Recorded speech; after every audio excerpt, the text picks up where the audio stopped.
ఎప్పుడైనా రకరకాల ఆలోచనల కారణంగానో సమస్యల కారణంగానో మరో కారణంగానో నిద్ర పట్టకపోతే చేయాల్సిన పని ఏమిటంటే భగవన్నామస్మరణ.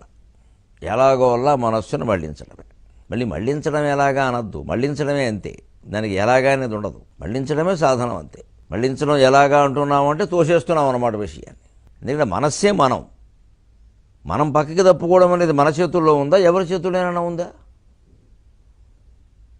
అది మనమే తెలుసుకోవాలి, మనమే చేసుకోవాలి.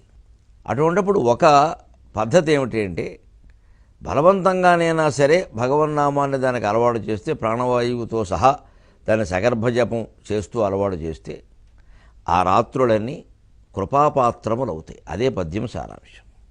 రాత్రులు నిద్దురరాని వేళల భవద్రమ్యాక్షరాస్వాదనాపాత్రంపైన మనం మునిచ్చితి.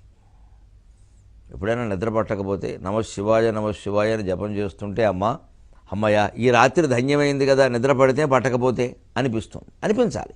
అటువంటిప్పుడు ఇంకా లేవడం, నిద్ర పట్టలేదు ఏమిటో 4 రోజులు పట్టి పట్టట్లేదు, ఇంక వద్దు, ఇంకేది యుగాలుగా పట్టింది, జన్మలుగా పట్టింది. ఉత్తిష్టత జాగ్రత్త ప్రాప్యవరాన్ నిబోధత, వివేకానందుని మాటే.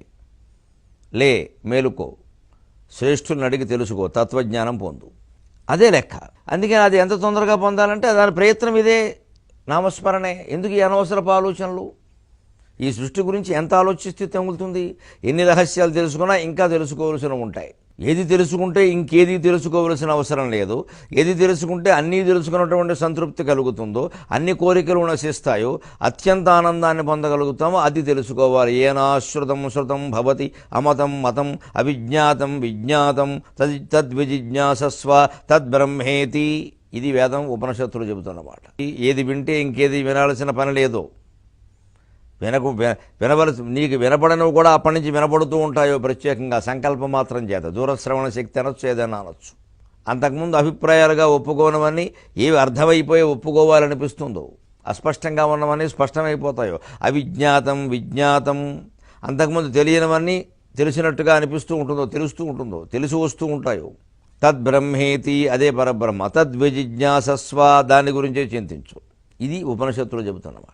అందుకని ఆ సమయాన్ని మనం ఊరికే మళ్ళీ అలాగే దొల్లడం, లేచి మంచినీళ్ళు తాగుతూ ఉండడం, లేదా టీవీ పెడుతూ ఉండడం, లేదా సెల్ ఫోన్ ఆన్ చేసి మళ్ళీ ఏదో స్మార్ట్ ఫోన్లో అవి ఇవి చూస్తూ ఉండడం, ఇది ఇంకెంత పాటు చేసుకునే కంటే ఈ రకంగా నమ శివాయ నమో నారాయణాయ శ్రీమాత్రే నమః అని ఏదో ఒక నామానికి మన మనస్సును అంకితం చేస్తే అప్పుడు ఆ రాత్రి ఏమవుతుంది? నీ రమ్యమైనటువంటి అక్షరాల జపంతో స్మరణతో పవిత్రమైనట్టుగా చేసేవమ్మ రాత్రులన్నీ. అప్పుడు రాత్రులేమిటి? అహోరాత్రులు, పగలు రాత్రి కూడా. రాత్రి ఏమిటమ్మా, పగలు కూడా అంతే. పగలు రాత్రి భేదం లేకుండా అన్ని రోజులు ప్రతిక్షణము జ్ఞానరవి ప్రకాశమున పారమ్యములైతోచు, జ్ఞానం అనేటువంటి సూర్యప్రకాశంతో నిండిపోయి పరమార్థాన్ని చేరుకుంటున్నాయన్న ఆనందం నాకు కలుగుతోందమ్మా. పరమార్థం నాకు దగ్గరవుతోందని అంతకంటే కావలసిందేమిటి?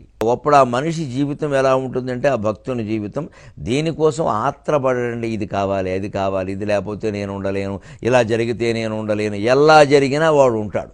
ఒకవేళ వాడికి దుఃఖమే కలిగితే, దుఃఖం కలిగించిన వాడికి నష్టం కలుగుతుంది, వాడికి నష్టం కలగదు. ఎందుకంటే ఇతను భగవద్భక్తుడు, నిత్యం స్మరిస్తున్నాడు. ఏ ఆత్రంబులు కనరావు, ఎటువంటి ఆత్రం ఉండదండి. ఈ నిత్యస్మరణ వల్ల కలిగే గొప్ప ప్రయోజనం ఏమిటంటేనండి, అనవసర పనులు మానాయి, అనవసర మాటలు మానాయి. ఊరికి చర్చించక, ఎవరితో ఏం చర్చించినా తేలియదేం లేదు. భౌతిక విషయాలే తేలవు, భగవంతుడు ఏం తేల్తాడు? మనస్సులో ఉండేటువంటి ఊహలు కూడా మనం బయట వాళ్ళతో చర్చించడం మానేయచ్చు, కానీ లోపల ఊహించుకోవడం, ఏదో భయపడుతూ ఉండడం, బాధపడుతూ ఉండడం, ఇది మానలేమండి. అంతే. వృధా క్రియాన్ని, అనవసర పనులు మానాయి, వృధాలాపాన్ని, అనవసర మాటలు మానాయి, వృధావాదాన్ని, పనికిమాలిన చర్చలు మానాయి, మనోరథాన్ని, చివరికి నీ మనస్సులో కూడా ఊరికే ఊహించుకోవడం, కోరికలు, ఇవన్నీ మానాయి. త్యక్త్వా, ఇవన్నీ విడిచిపెట్టి ఏకం బ్రహ్మ విజ్ఞేయం, ఒకే ఒక బ్రహ్మ పదార్థాన్ని గురించి తెలుసుకోవాలని చింతించు, అది దొరుకుతుంది. ఇది వేదాంతడిండిమక అని వేదాంతడిండిమ మోగుతోందయా, మోత నీకు వినపడ్డలేదా అన్నాడు. అది అందుకోవాలి మనం. అప్పుడు ఆ ఆనంద స్థితిలో, నిత్యానంద స్థితిలో ఉండగలుగుతాం. ఇంకా వ్యర్థమైన మాటలు ఎందుకు ఉంటాయండి?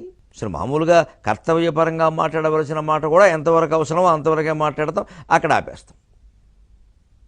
దానివల్ల చాలా సమస్యలు తీరిపోతాయి. ఎందుకంటే మనం ఇవి మాట్లాడడంలోనే అనవసరపు కోపాలు, బాధలు, తాపాలు ఏదో వ్యక్తమైపోయి ఆ సమస్యను ఇంత జటిలం చేసేస్తాయి. దాన్ని ఎప్పటికీ తెగనియ్యవు, ఇంకాస్త పీఠముడి పడిపోతుంది. అంతకంటే మౌనమే నా సమాధానం అంటే గింజుకు చేస్తారు అవతల వాళ్ళు.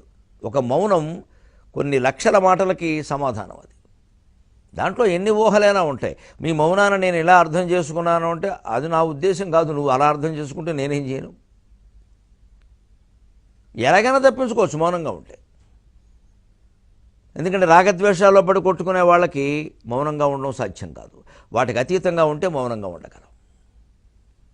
ఏం జరిగినా మంచిదే, దేన్ని మనం ఆపలేం. కానీ మౌనంగా ఉంటే మన కర్తవ్యం మనం చేసిన వాళ్ళం అవుతాం. జరగనున్నది ఎట్లునూ జరగక మానదు, జరగకూడనది ఎంత ప్రయత్నించినూ జరగదు. కావున మౌనముగా ఉండుటే శ్రేయస్కరం.